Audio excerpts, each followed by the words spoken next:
This person's CV made me giggle. It seems that Harry Potter has somehow done a career pivot into finance. But on a more serious note, let's evaluate this CV. This person got a 2-1 from Queen Mary's, which I'd say is at a push a lower semi-target university. So if they want to stand a decent chance of getting into investment banking or something similar, they probably need to compensate somewhere else in their CV. We don't need all the detail about what grade you got in each year of your study. All we need is your overall grade. And you can also shorten your module section. You don't need the full names.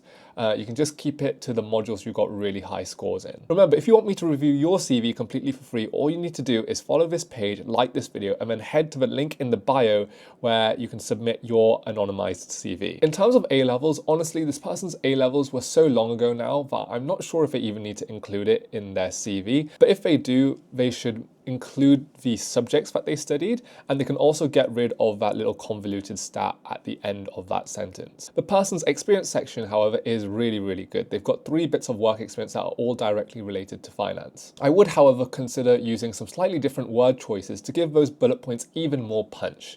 Looking at that first bullet point, rather than saying constructing capital stacks, for example, I would use the word optimized, because it sounds like you've given more consideration and thought to your work. I would also combine the second and third bullet points, because it seems that the third bullet point is just the outcome of what the person did in their second. We can probably also add another bullet point or 2 in this work experience section. There's probably a lot more that this person can talk about in terms of their experiences or contributions. Even what other people working there might have given as feedback could be a pretty solid bullet point to add. The extracurriculars section is also good. I really like the fact that they are numerical and focused on that person's individual impact. I would suggest calling it the leadership and extracurriculars section rather than just extracurricular activities. I would also note that the extracurricular activities section is a tad bit outdated. The person's last bit of extracurriculars was in June 2023, so 2 years ago. So it might be a good idea if this person goes out to go and get some more updated bit of extracurricular experience. And then finally, onto the skills and interests. It's all pretty decent, but I would, however, say that they can probably consolidate the last 3 lines,